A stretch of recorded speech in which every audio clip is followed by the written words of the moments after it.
Bonsoir tout le monde, bonsoir mes chers compatriotes. Nous avons du retard, nous sommes à la bourre, la journée était longue. On va voir, on fait des petits commentaires, on va appeler tout le monde. Allez, on convoque tout le monde.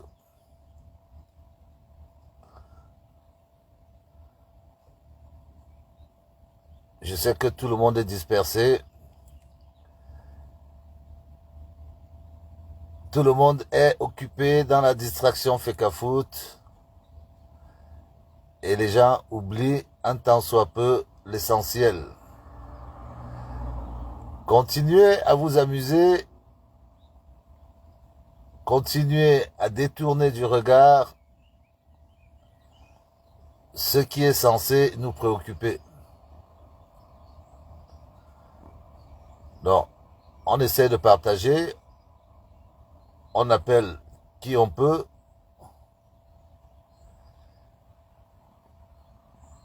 Et puis, on va faire le tour des sujets. Le pays est animé. Les choses bougent.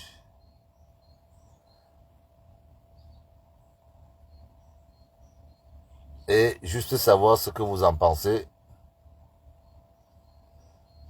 Moi, je commence la sensibilisation, juste un petit arrêt à Lomé. À Lomé, à l'est du Cameroun. L'est du Cameroun, l'insolence de la richesse dans la pauvreté environnante. Le Cameroun est un pays riche.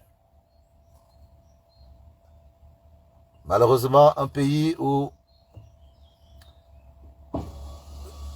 ceux qui sont en charge d'améliorer les conditions de vie des citoyens, soit ils ne connaissent pas, soit ils n'ont pas la volonté, soit ils font semblant.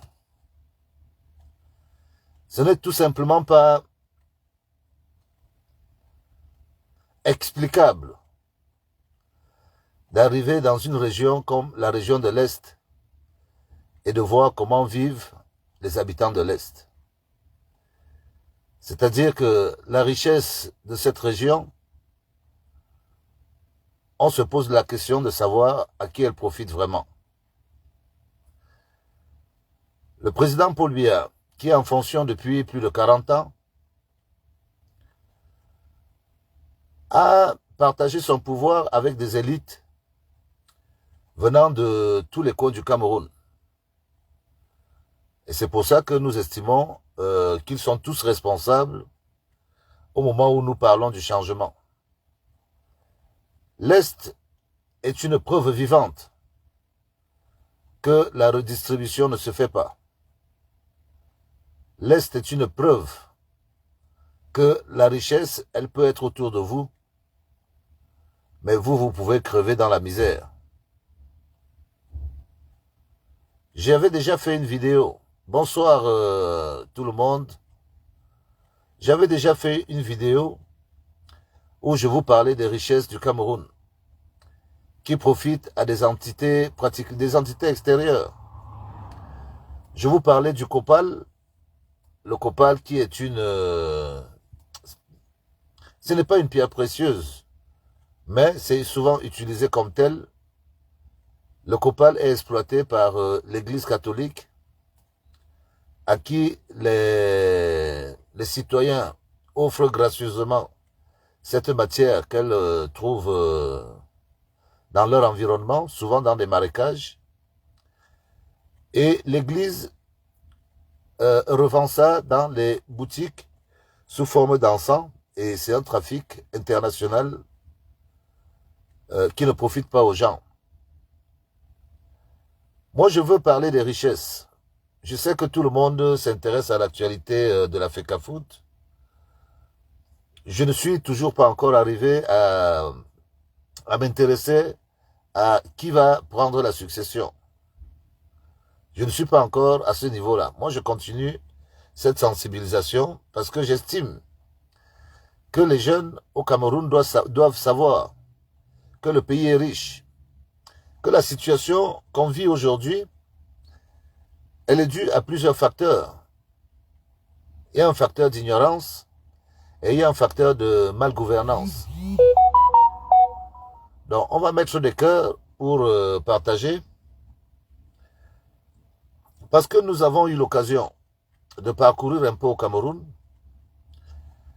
Vous allez constater des curiosités. C'est pour ça que je me suis arrêté à Lomé. C'est-à-dire que la ville de Lomé, dans un pays qui fonctionne normalement, tous les habitants de Lomé ne devraient pas payer l'électricité ni l'eau. Quand on voit la redevance forestière qui revient à la mairie de Lomé depuis le temps que l'exploitation forestière se fait dans cette région, beaucoup de Camerounais ne savent pas que cette petite ville de Lomé a souvent une redevance forestière supérieure à celle du centre. Tout simplement parce que c'est une petite ville à celle de Yaoundé. Oui. La redevance forestière de la ville de Lomé dépasse celle du centre. Parce que c'est une petite ville qui est entourée de forêts et dont les exploitations se font par des grandes sociétés. Depuis les années, on verse des milliards à Lomé, mais on ne comprend pas. On ne comprend toujours pas comment est-ce que, après avoir récolté autant d'argent, que la ville, on ne voit pas la ville évoluer. On ne voit pas les habitants de Lomé comme étant des habitants qui vivent des retours des richesses qui les entourent. C'est le problème fondamental que nous avons chez nous. C'est que les responsables politiques ont l'impression que c'est un acharnement particulier, mais les citoyens ne demandent que le minimum, de quoi vivre décemment. Comment pouvons-nous vivre dans un pays aussi riche et avec un peuple aussi pauvre? C'est la question inexplicable que vivent les Africains depuis les indépendances. En même temps, elle s'explique. Elle s'explique parce que il y a la mauvaise gouvernance, il y a la corruption. Moi, je sais que le maire de Lomé, j'ai eu l'occasion de le rencontrer. C'est l'un des seuls maires qu'on ne peut recevoir qu'à l'hôtel Hilton. Ils sont quelques-uns comme ça au Cameroun, qui habitent dans des bourgades où on n'a pas l'impression qu'ils ont des retombées d'argent, mais en vérité, il y a des villes qui consomment énormément d'argent. Comme cette ville de Lomé, si vous regardez les chiffres de la redevance forestière de la ville de Lomé, vous vous rendrez compte que cette ville a consommé beaucoup d'argent. Mais on se demande toujours où va l'argent. C'est le même sujet partout. Et c'est là où moi je dis à nos enfants, nos jeunes frères, que si nous prenons parole pour vous demander de vous inscrire aux listes électorales, c'est pour que vous alliez décider vous-même de comment on va gérer la richesse qui est dans votre pays. Parce que figurez-vous, rien qu'à l'est du Cameroun, la richesse de l'Est peut permettre à elle seule de développer tout le Cameroun, sans même toucher au Sud. La richesse de l'Est à elle seule. Tellement il y a des matières premières dans cette région que j'ai l'impression que ceux qui sont originaires de la zone n'ont pas conscience des richesses sur lesquelles ils ont grandi, et ceux qui sont en responsabilité n'ont pas l'expérience nécessaire de maîtriser toutes ces différentes richesses qui partent du bois, parce que c'est le bois qui est le plus lourd. Et c'est là où plus tard on se rendra compte que, quoi qu'on dise, le président Paul Biya a été un conservateur au niveau des richesses, parce qu'on se retrouve aujourd'hui avec certaines ressources qui ont été convoitées dans beaucoup de pays, mais qui se sont endormis au Cameroun, tout simplement parce que les gens ne savaient même pas à quoi servait telle ou telle richesse ou comment on arrivait à extraire telle ou telle ressource. Je vous prends l'exemple de pierres précieuses, comme les obsidiennes, une pierre qu'on appelle l'obsidienne, ou bien l'aigle marine. Ce sont des pierres précieuses qui se vendent à l'export. Moi, dans un passé très proche, j'ai eu une proposition de pierres qui venaient du Cameroun, où juste 2 pierres que je peux librement montrer parce que elles avaient une origine, elles étaient enregistrées au niveau du ministère des Mines, mais rien que ces 2 pierres avaient une valeur de 9 millions de dollars. J'ai encore toute la nomenclature et toutes les photos parce que j'ai été chargé de... J'ai eu la proposition de trouver un acheteur pour ces 2 pierres. Je vous en parle pourquoi? Parce que vous, on vous parle de bois. Le pétrole, vous n'êtes pas au courant. Parce que personne ne sait comment on gère le pétrole au Cameroun. Pourtant, on devrait le savoir. Les jeunes doivent comprendre que il est de leur responsabilité, dans le changement, de remettre toutes ces ressources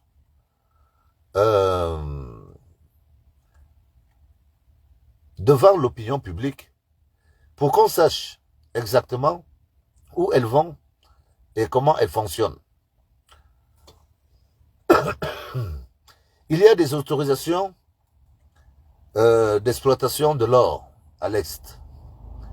Il y a plus de 200 Chinois qui sont installés dans les zones de Betaroya et tout ça. Et on ne contrôle rien. Des pierres précieuses, telles que celles que je vous relate, telles que l'obsidienne, l'aigle marine, ce sont des pierres que le grand public ne connaît même pas. Or, moi je vous dis, là je vous parle de 2 pierres, dont l'une faisait plus de 10 000 carats, où on m'a demandé de trouver des clients. Ça se trouve, les clients on les trouve en Anvers ou aux États-Unis, un peu partout. Mais ce que je veux dire, c'est que le public, lui, il n'est pas au courant de tout ça.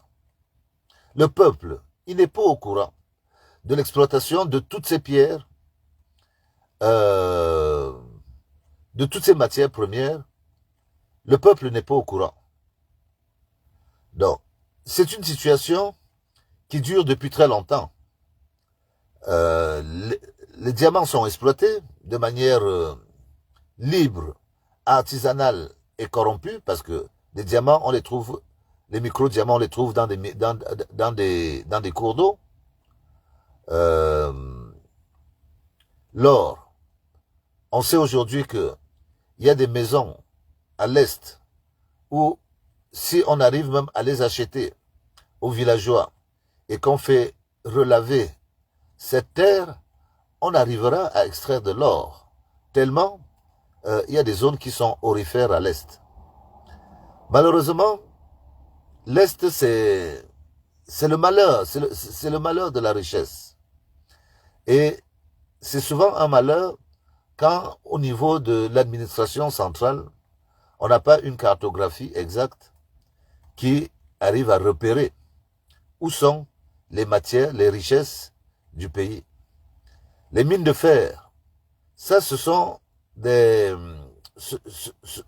mines grossières, parce que les mines de fer, on les fait sur de grandes superficies. Mais quand on vous parle des richesses, des choses qui ne coûtent pas, qui ne pèsent pas, comme le bois. Le bois, il vous faut un camion pour porter.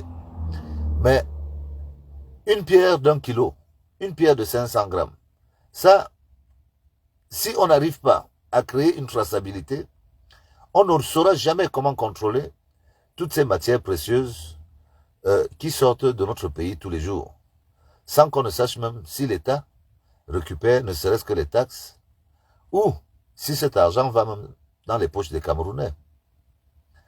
Donc, nous sommes un peu à l'abandon de l'exploitation de cette richesse qui est pourtant faite pour notre développement. Et à cause du désordre ambiant, du fait que l'administration ne gère pas la chose, soit par inexpérience, soit par méconnaissance, fait que oui, nous sommes un peu exploités sans toutefois le savoir. Je peux vous envoyer les photos, je peux publier ces photos qui me viennent des ministères du Cameroun, où on me propose de trouver des clients pour des pierres précieuses en provenance du Cameroun. Si je n'étais que intéressé par l'argent, je ne vous en parlerai pas. Je prendrais tout simplement l'opportunité de faire mon affaire. Mais je tiens à vous en parler parce que c'est vous les jeunes. Quand on parle de changement, c'est pour vous tout ça.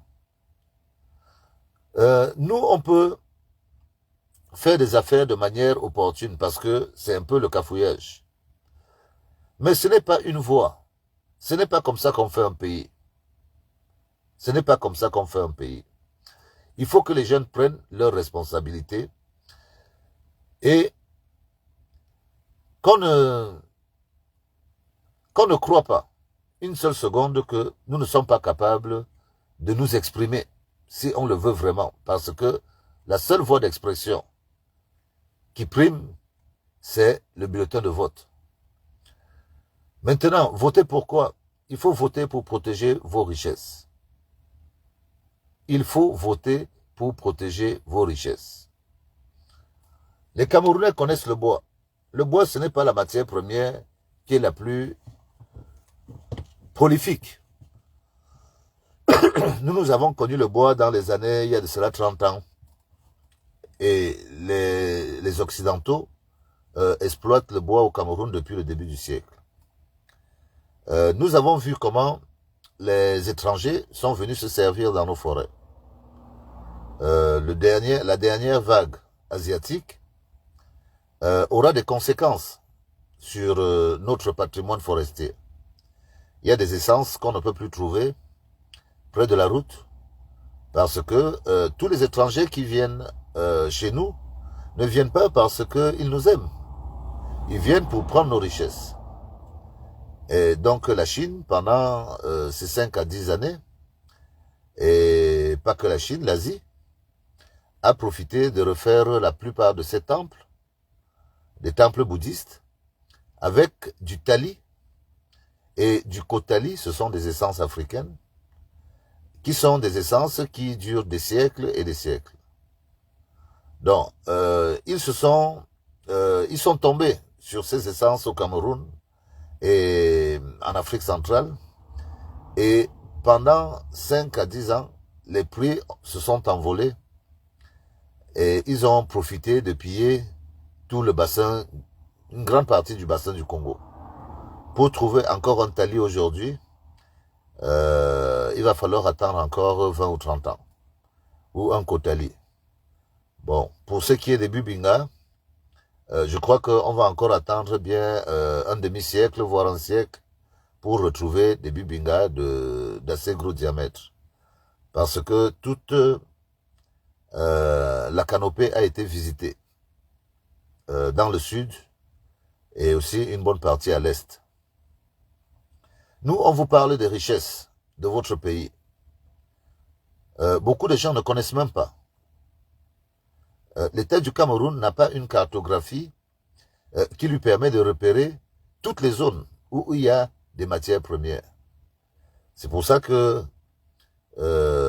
pour amoindrir les coûts, on peut vous donner une autorisation d'exploration avant de venir faire de l'exploitation. C'est-à-dire, on vous envoie d'abord chercher, et une fois que vous avez trouvé, vous venez demander l'autorisation d'exploiter. Et malheureusement, ce piège est aussi à double tranchant, parce que comme l'administration n'est pas complètement honnête, enfin, pas l'administration, ceux qui la gèrent, souvent ne sont pas honnêtes.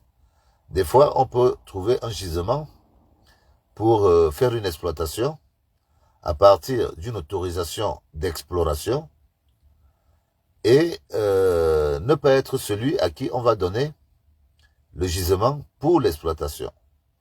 Ce qui fait que tout le monde joue à cache-cache. Dès que chacun trouve son trésor, il préfère ne pas le dire. Parce que l'État n'ayant pas l'information, ne saura tout simplement pas qu'il y a tel ou tel gisement à tel endroit. Bon, ça c'est le système au Cameroun. Ça demande une grande organisation pour être en même temps celui qui découvre et celui qui exploite à partir de toutes les procédures qui existent pour demander des autorisations. Les procédures sont là, elles sont connues. Et chaque Camerounais peut demander. C'est vrai que les procédures sont longues, il faut connaître le milieu, l'administration, mais les procédures sont là. Et pour que le peuple puisse profiter de ces richesses en toute sérénité, il faut que les jeunes essayent il faut qu'on change ce modèle, qu'on change ceux qui sont en responsabilité. Pourquoi? Parce que le président Paul Biya en lui-même, durant son règne, n'a pas été très intéressé par ces matières premières. Le président Paul Biya, ce n'est pas Yaya Jammeh, ce n'est pas Taylor. Sur ce côté-là, il a protégé les Camerounais. Parce que arriver à ce jour et n'avoir que ce niveau d'exploitation des matières premières, moi, je peux vous garantir que nous avons encore entre 60 et 70% des richesses présentes. Mais le désordre et le fait qu'on ne s'arrange pas à changer de régime crée des envies. Et tout ce que vous voyez comme désordre dans le pays par des groupes armés, ce sont des factions qui sont aussi intéressées par toutes ces richesses. Il faut prendre conscience de ça. Et pour éviter que ce désordre soit accentué, il faut réorganiser et refaire de l'administration, dans l'administration des mines, un vrai secteur attractif et un secteur clair, parce que il y a beaucoup à faire dans ce secteur. La Sonamine, c'est une idée dont on verra comment elle va aboutir, mais la traçabilité et la réalité de ce qui se passe à l'Est n'est pas du tout comparable aux déclarations qu'on a au niveau de Yaoundé. C'est-à-dire que 60 à 70% de l'or, en gros, n'est pas déclaré et passe par des circuits mafieux contrôlés par des Asiatiques. Les Chinois font la loi à l'Est. L'Est est tellement riche que depuis que moi j'ai connu l'Est, le circuit du bois, par exemple, partait de Belabo jusqu'au Niger, jusqu'à Niamey. Il y a tout un circuit de bois blanc, c'est-à-dire tous les bois blancs qu'on appelle les ayos, les fraquets, tous ces bois blancs qui sont utiles à nos frères qui sont dans des zones où il fait très chaud, parce que Tchad, Niger, ils aiment bien notre bois blanc. Et c'est par le couloir de l'Est que ce bois est exploité Et je sais qu'il y a des Aladji qui sont à la gare, qui ont des sommes énormes sur eux et qui payent, qui achètent ce bois à tous ceux qui arrivent pour le faire cheminer au niveau de... le faire monter par le nord et jusqu'au Niger. Je vous explique toutes ces choses parce que c'est comme ça. C'est ça le circuit de l'exploitation des richesses du Cameroun. Et elles vous paraissent lointaines, mais en vérité, elles sont proches de vous. Il faut juste prendre ses responsabilités, se préparer pour 2025, chacun en allant s'inscrire sur les listes pour se décider et attendre le résultat de l'élection de 2025. Je vous ai dit, la démocratie, ce n'est pas forcément la victoire. La démocratie, c'est un combat d'idées. Ceux qui vont avoir raison sur les autres devront considérer que les autres font partie du Cameroun. Et ceux qui n'auront pas raison devront se dire qu'ils n'ont pas su convaincre. Mais nous, on doit continuer à sensibiliser. Parce que nous savons que la jeunesse, c'est elle qui doit décider. C'est elle qui doit décider. Et même si, de manière naturelle, nos anciens qui sont au pouvoir depuis des dizaines d'années arrivaient à partir, nous les jeunes, enfin, ceux qui sont plus jeunes que nous-mêmes, et nous qui sommes dans la cinquantaine, nous avons vu comment nos aînés ont tout simplement mis le pays dans une situation inconfortable, dans une situation encore plus dure qu'avant. Et pour le changement, nous disons que ces grands frères doivent partir avec le président Paul Biya, que nous ne souhaitons pas qu'il soit candidat en 2025. Parce que on ne peut pas enlever la matrice d'une réflexion qui a conduit des gens à s'auto-saboter pendant autant de temps et se dire que ces personnes nous seront utiles après le changement, ça n'aurait plus de sens. C'est pour ça qu'il faut ratisser large, dire aux jeunes, c'est vous, ce pays c'est à vous de le gérer. C'est à vous de le gérer. Les responsables politiques, moi je vous ai dit, ne les regardez pas. Pour l'instant, ils ont des batailles politiques. Ils ont des batailles politiques. Regardez plutôt le peuple. Faites à ce que tout ce que vous croisez puisse aller, ne serait-ce que s'inscrire et écouter, s'informer. Parce qu'il va arriver un moment où il va falloir prendre la décision. Bonsoir Eton, bonsoir tout le monde. Donc, moi le message que j'avais à passer, que j'ai à passer à l'Est, c'est un message à la limite de honte. On ne peut pas être dans une zone aussi riche et avoir des populations abandonnées et aussi appauvries. Parce que j'ai toujours fait la différence entre des gens qui sont pauvres et les gens qui sont appauvris. Chez nous, les gens ne sont pas pauvres. Ils sont volontairement appauvris. Parce que on ne leur parlerait même pas de tout ce que nous on connaît ici, qu'ils ne se soucieraient même pas de ça. Mais le fait que le développement soit obligé d'arriver même là où on ne l'a pas demandé, parce que l'électricité, nos grands-parents n'ont jamais demandé, mais c'est un fait, c'est un fait moderne.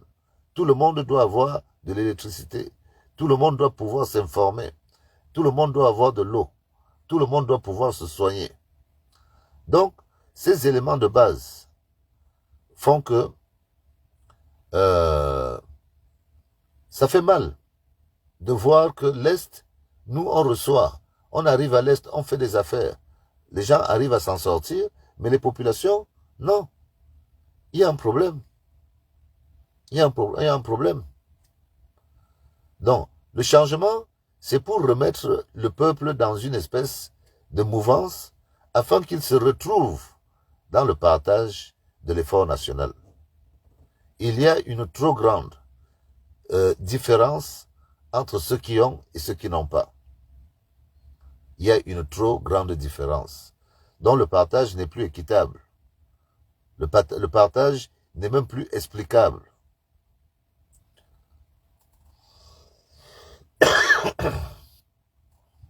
Donc notre combat et les raisons qui nous poussent à faire ce que nous on demande, on avait décidé de faire, c'est d'expliquer aux gens que 2025, c'est une période où le Cameroun, dans son ensemble, doit décider sur son destin. C'est ça que nous on dit. Et on continue à dire que l'idéal, vu que les problèmes d'aujourd'hui sont des problèmes que nous devons nous-mêmes remonter, nous n'attendons pas que ce soit le président Paul Biya qui vienne résoudre les problèmes pour nos enfants. Le travail qu'il a fait suffit pour qu'il aille se reposer. Et c'est pour ça que, oui, je me mets en colère quand je vois des élites de chez moi qui n'ont pas aidé le président, qui ont tout le temps dit qu'elles soutenaient le président, mais qui ont fait le contraire, et dont les conséquences sont aujourd'hui palpables. Donc, moi, je me mets en colère contre elles. Pas parce que j'attendais quelque chose de particulier. Moi, je ne suis pas président. Mais je ne trouve pas juste. Je ne trouve pas juste que ce soit une seule personne qui porte la responsabilité sur des actes collectifs. Donc, dans une équipe, il y a certes un capitaine, mais quand on gagne une équipe, on ne gagne pas que le capitaine, on gagne toute l'équipe. C'est dans cet état d'esprit, et je ne dis pas pour autant que nul n'est récupérable dans cette équipe. Il y a des équipes qui arrivent à partir d'un point et se transférer dans une autre équipe. Mais vraiment, ce serait à trier, vraiment à trier en profondeur.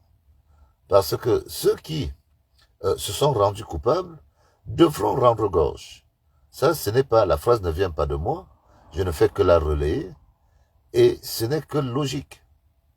C'est la logique même du fonctionnement. Si on n'a pas fait son travail, ben on paye les conséquences de l'inaction, de l'inactivité, si on l'a mal fait. On assume, et si on s'est rendu coupable, on doit assumer.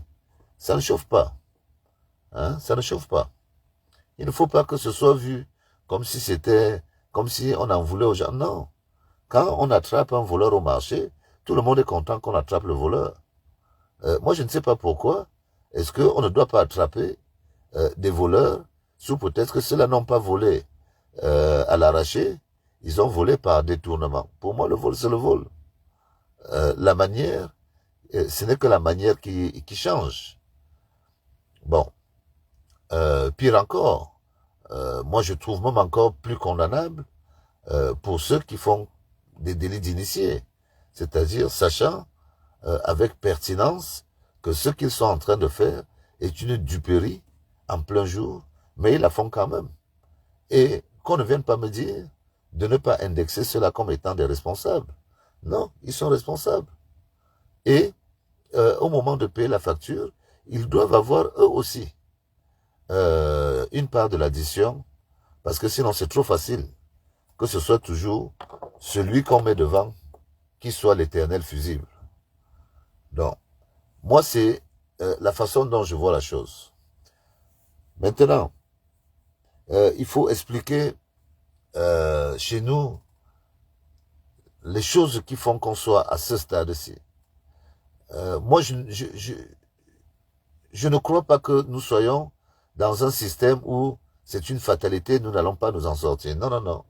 Je crois que beaucoup de richesses sont encore là, mais la situation est tellement préoccupante que c'est maintenant que tout le monde doit veiller à ce que ces richesses soient bien gérées, au lieu que le peuple n'ait même pas l'occasion de voir la couleur. Je dis que le pétrole camerounais, pour le changement, on devrait rendre compte, même de manière annuelle, de la position, on doit avoir notre bourse du pétrole, savoir ce qu'on enlève du sol camerounais. Ça doit même être affiché, publié, de manière mensuelle ou hebdomadaire. Il appartiendra bien sûr aux députés de faire voter ce genre de loi. Sinon, il n'y a pas de chasse gardée. Il n'y a pas de raison que le pétrole soit réservé à une partie ou à une fonction particulière. Le pétrole du Cameroun fait partie des richesses du Cameroun. Quand on parlera de changement, il va bien falloir qu'on explique aux Camerounais que bon, dans votre pays, on exploite tant de barils par jour et ce pétrole, il est utilisé de telle ou telle manière. Cette clarté, elle est pratiquement obligatoire pour le changement. Et en dehors du pétrole, le pétrole, c'est visible parce qu'il faut des gros bateaux. Mais moi, je vous parlais de tout ce qu'il y a comme pierres précieuses, tout ce qu'il y a comme mines. Toutes ces mines sont de l'argent que les Camerounais n'arrivent même pas encore à évaluer. Or, on parle de milliards et de milliards et de milliards. Donc, nous continuons jusqu'en 2025 en disant que nous voyons très bien l'actualité. Ceux qui ne comprennent pas vraiment, et puis c'est normal, ceux qui ne comprennent pas exactement ce qui se passe peuvent avoir des vues, enfin des idées qui ne sont pas du tout, qui ne correspondent pas à ce que pensent les gens. Parce que beaucoup font de la politique ou s'intéressent au sujet du changement parce qu'ils ont absolument quelqu'un qu'ils ont dans leur imaginaire. Si ce n'est pas cette personne, à la limite, tout ce que nous disons n'a pas de sens ou n'a pas d'intérêt. Nous autres, nous ne voyons pas la chose de la même façon. Nous demandons à tous ceux qui sont convaincus d'avoir leur candidat, d'abord de se concentrer sur la sensibilisation. Je vous assure que plus on se rapprochera de 2025, mieux on saura qui sera le mieux placé. Et je crois que des signes commencent à être donnés.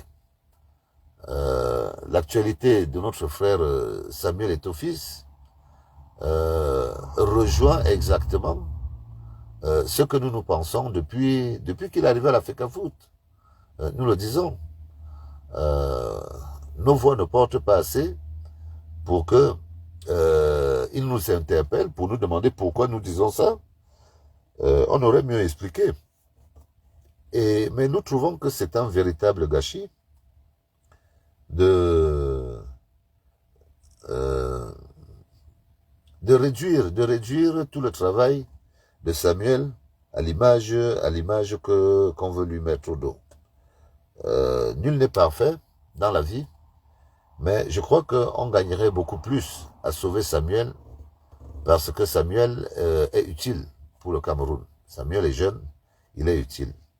Et le tempérament de certaines personnes, j'en parle aujourd'hui, fait que quand ils se sentent humiliés, il faut faire très attention. Il faut faire très attention aux réactions parce que un animal blessé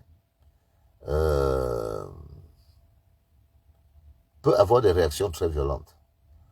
Je crois que l'image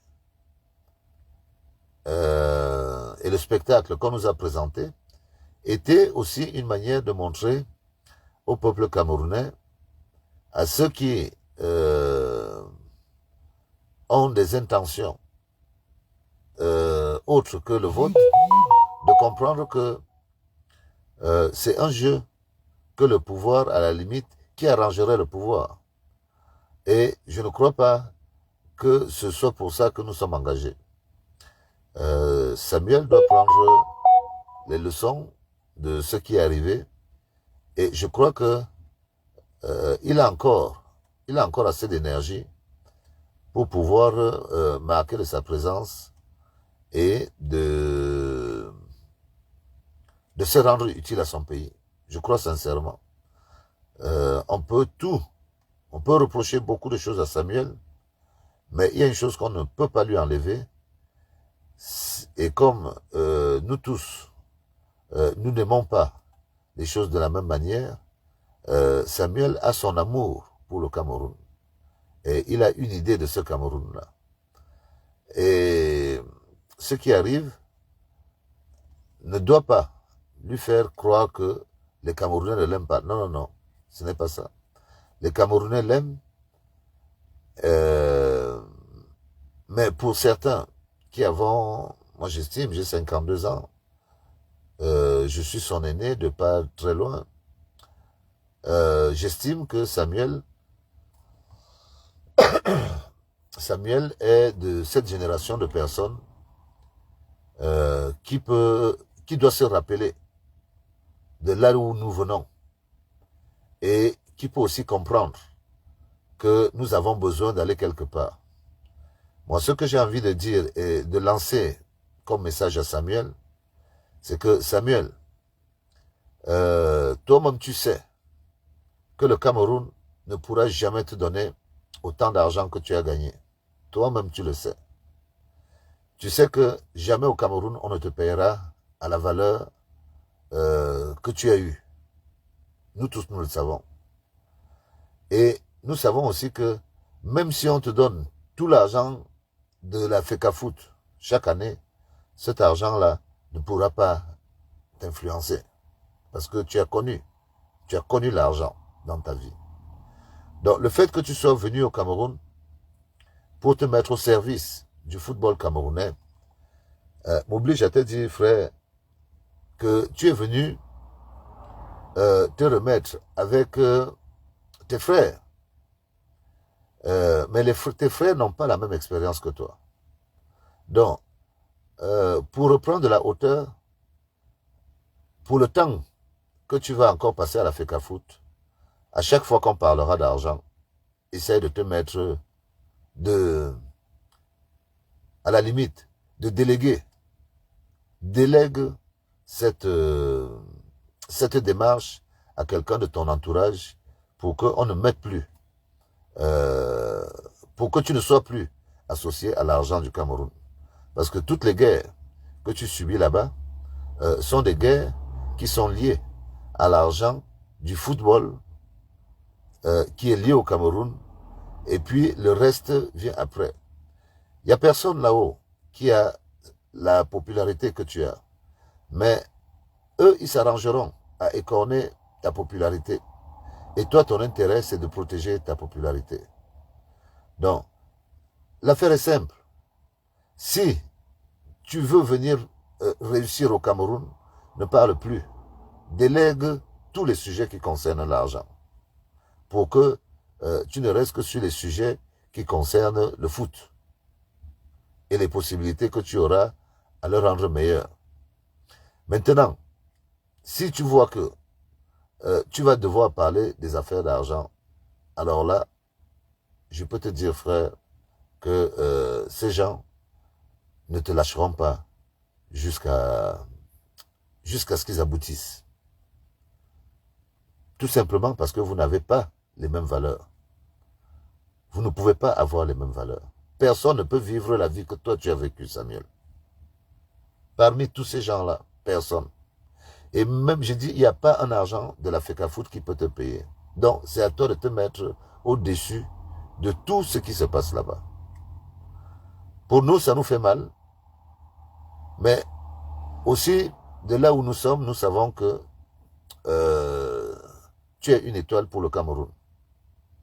Et dans un certain domaine, on doit pouvoir savoir comment tirer la lumière qui vient de toi sans qu'on en parle de la mauvaise façon.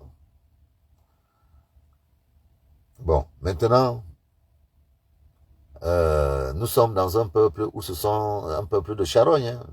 Il y en a qui se délectent à te voir dans cette situation. C'est le risque du showbiz. C'est le risque du showbiz. J'attends vraiment certains signes, ne serait-ce que la demande ou l'encouragement que tu peux apporter en disant aux jeunes d'aller s'inscrire serait une bonne chose. Moi, je ne te demande pas de choisir un candidat. Moi-même, je n'ai pas de candidat pour l'instant.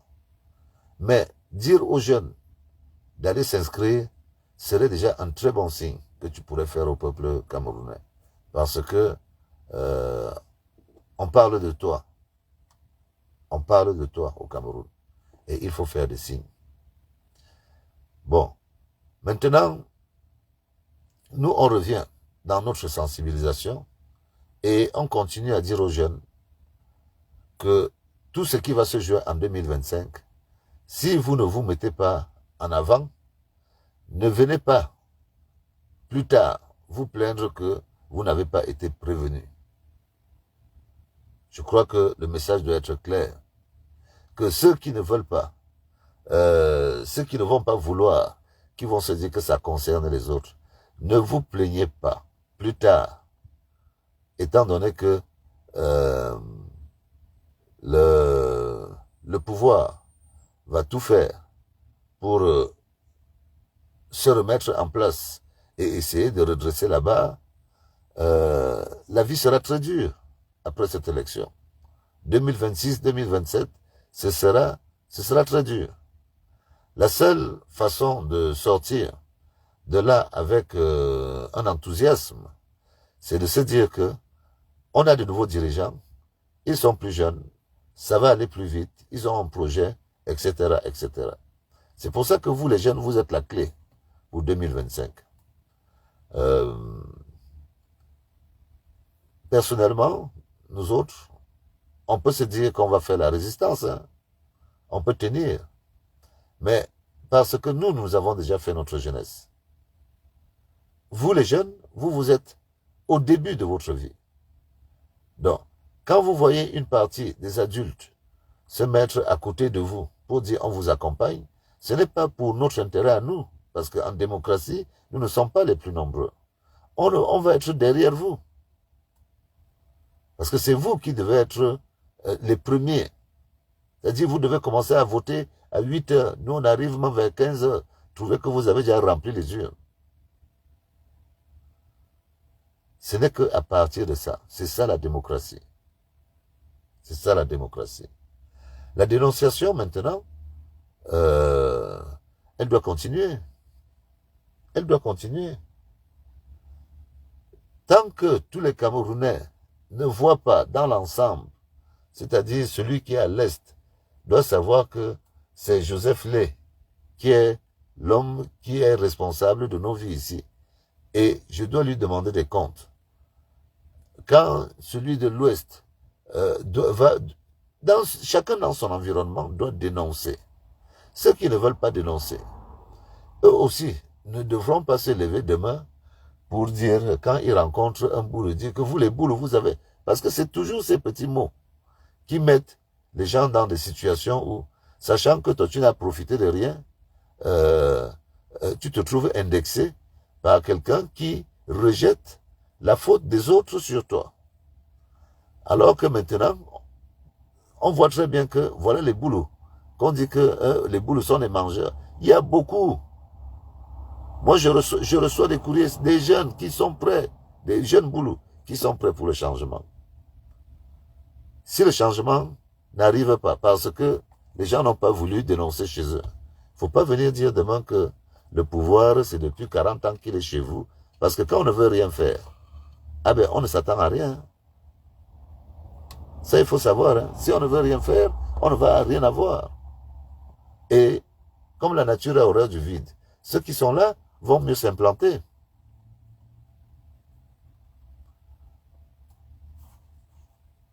Tous les jours, je reçois des coups des gens qui me disent il faut dénoncer tel, il faut dénoncer. Mais pourquoi vous ne vous dénoncez pas? Est-ce que la dénonciation doit être uniquement celle que moi je fais? À la limite, moi je dénonce quand j'ai des dossiers que je peux étayer. Vous me donnez un nom, vous me dites il faut dénoncer tel. Je veux dénoncer sur quelle base? Je ne suis pas un perroquet. Hein? Je reçois les dossiers, le temps que je prenne parole sur ces dossiers, il faut que je prenne le temps de les voir, pour savoir que quand je vais parler, je vais parler d'un sujet cohérent. Donc,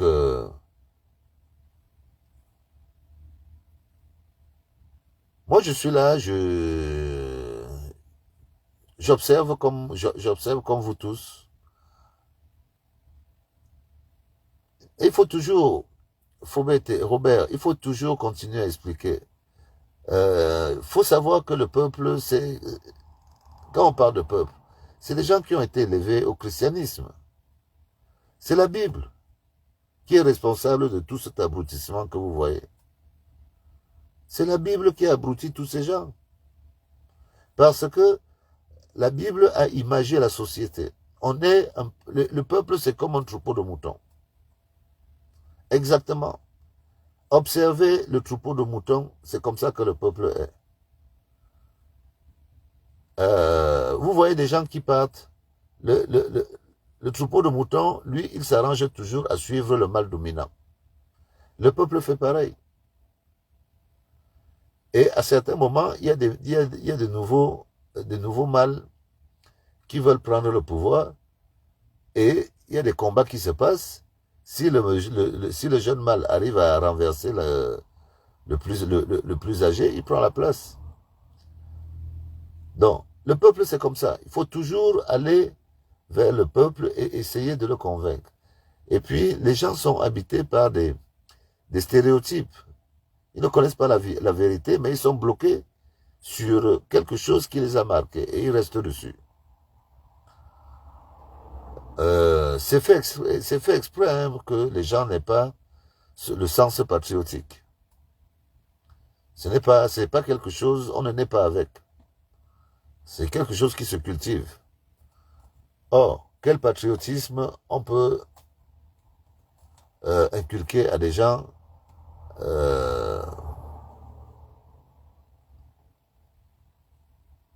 qui n'ont même pas conscience que, ne serait-ce que pour conduire, il ne faut pas prendre l'alcool. Je veux dire, avant qu'on arrive au patriotisme, on commence par des petits trucs simples. La patrie, c'est compliqué pour des gens. La plupart des gens chez nous sont encore des civils. La plupart. Ceux qui vous disent qu'ils sont patriotes, beaucoup ne savent même pas comment on fait pour prendre un certificat de nationalité. Beaucoup de gens croient que on est au Cameroun, on est Camerounais. Non. On est Camerounais, on justifie la nationalité camerounaise par un certificat de nationalité, pas par la bouche. Donc, toutes ces notions, quand quelqu'un va dans une école payée par l'État, s'il n'a pas conscience que l'État, c'est tous les Camerounais qui participent à son école, mais cette personne, en sortant de là, croira que c'est elle qui est la plus belle. Alors qu'elle doit dire merci et se mettre au service de l'État. Mais ce n'est pas encore assez imprégné, d'abord parce que c'est gratuit. On leur fait croire que c'est gratuit. Or, ceux qui donnent les cours dans ces grandes écoles sont payés. Le jour où on fera comme dans des pays modernes, où dès qu'on profite à une école, ben on rembourse, peut-être que les gens auront conscience que quand ils profitent de l'éducation nationale, ils doivent avoir un comportement adéquat.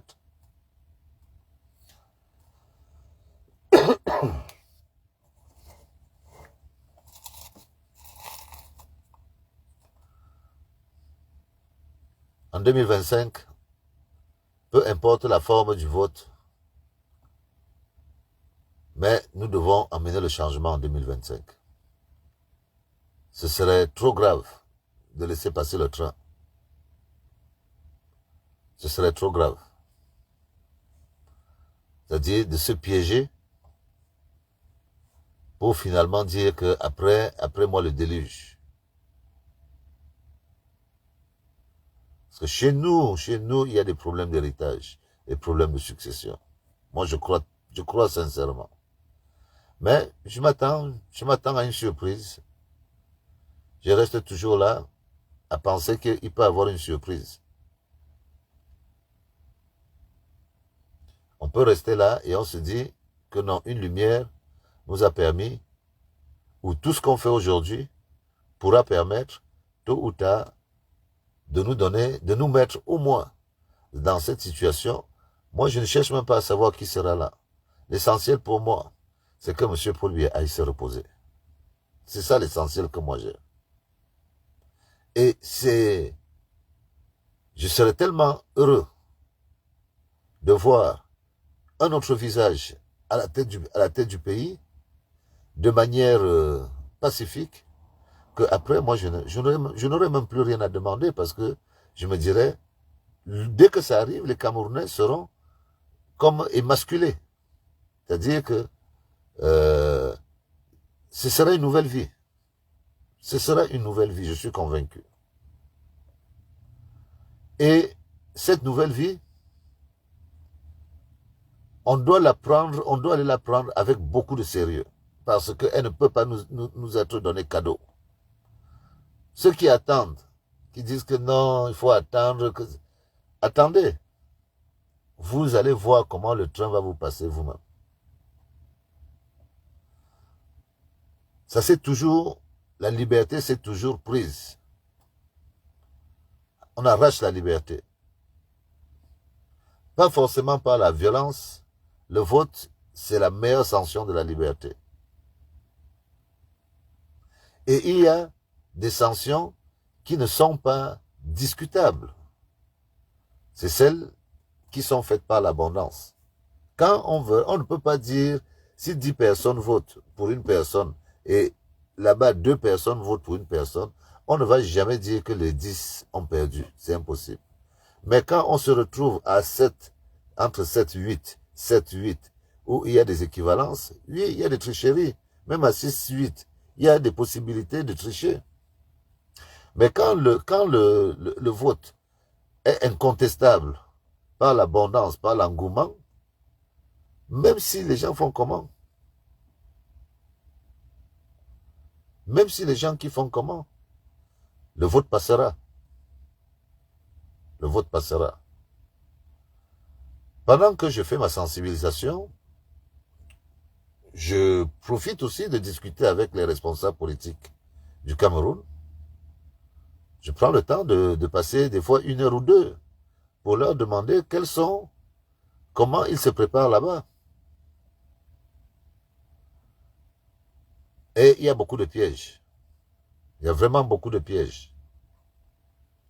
C'est-à-dire que tous les partis politiques qui ont espoir de concourir doivent s'y prendre à l'avance. C'est-à-dire que, moi je leur dis, commencez déjà à réunir les pièces en fonction de leur date de validité. Il y a des documents qui sont valables 3 mois. C'est à vous de jouer avec le calendrier. Ayez un peu plus, prenez un peu plus d'initiative. Implantez-vous dans le territoire. Ne parlez pas du Cameroun alors que vous ne parlez que d'une petite région. Faites à ce que vos partis politiques aient du monde un peu partout. Disséminez-vous dans le pays. Allez dire bonjour au RDPC, même à Ndikinemeki, même à Kolofata. Allez dire bonjour au RDPC pour lui dire que moi aussi je suis à côté de toi, RDPC. Et c'est en grattant sur le terrain de cette manière que, en fonction de comment se présenteront les choses, que nous verrons le combat. Et à un moment donné, nous dirons à ceux qui nous écoutent que nous croyons que c'est là-bas qu'il faut partir. Nous dirons ça à la jeunesse pour tout le travail qu'on fait là. On dira à la jeunesse que nous croyons que c'est là-bas qu'il faut partir.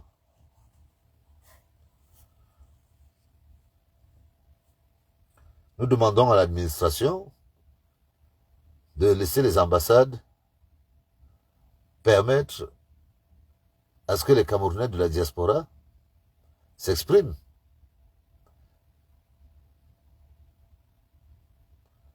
Nous avons proposé aux gens de la diaspora de parrainer. Nous voyons des efforts qui se font en sous-marin, en sous-marin. Moi, je dis à mes frères, continuons. Ne lâchez pas. Ne nous laissons pas distraire par des événements factuels.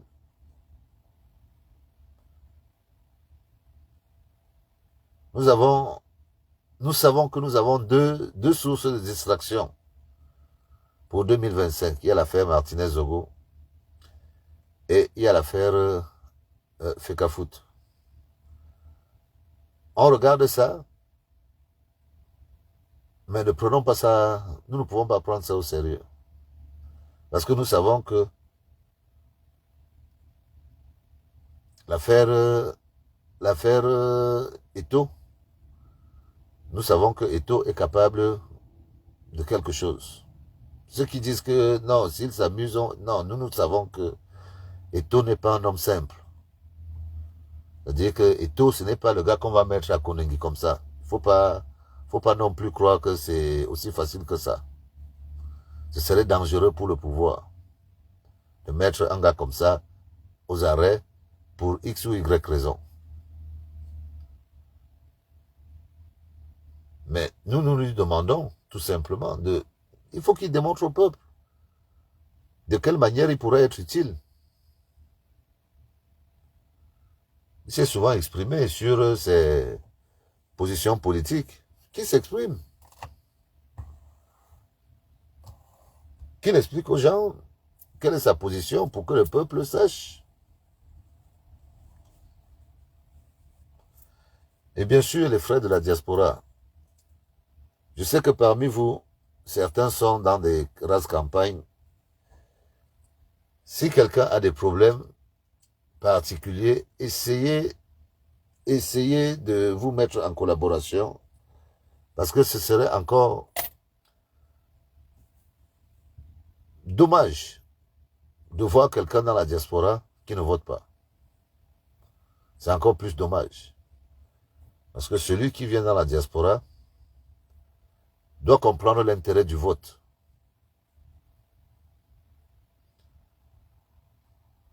Donc, nous sommes là, si nous pouvons faire quelque chose.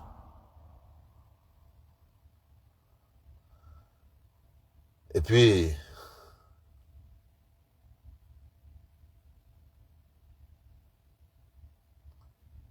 du côté du Djai-Lobo, des réunions de famille sont en train de naître. Et moi, j'apprécie ça. Parce que certains m'ont reproché d'avoir été dur avec mes aînés. Sauf que moi, c'est vrai que les réseaux sociaux font apparaître les gens d'une certaine manière. Mais je dis à ces gens-là que je ne fais que jouir des droits traditionnels africains que j'ai hérités. La tradition donne des droits. Et nous sommes dans des sociétés matriarcales. Mon rôle à moi, en tant que fils d'une fille du Sud, mon rôle à moi est d'écouter, de sentir et de parler. Ce n'est que ça que j'ai à faire. J'écoute ce qui se dit. Je sens les odeurs que beaucoup de gens ne veulent pas sentir. Et je dis des choses que beaucoup de gens ne peuvent pas dire. Ça, c'est le pouvoir que les boules nous ont donné. Le jour où je ne pourrai plus parler ne pourrai plus utiliser ces pouvoirs-là, je ne serai plus boulot. Donc, si quelqu'un peut croire que moi, j'ai un regret sur mes paroles, ne doit même pas connaître la tradition boulot. Parce que moi, je parle en traditionnaliste. Et je suis prêt à m'asseoir devant n'importe quel tribunal coutumier pour justifier de tous mes propos. C'est pour ça que je prends le temps de parler en français et le temps de parler en boulot.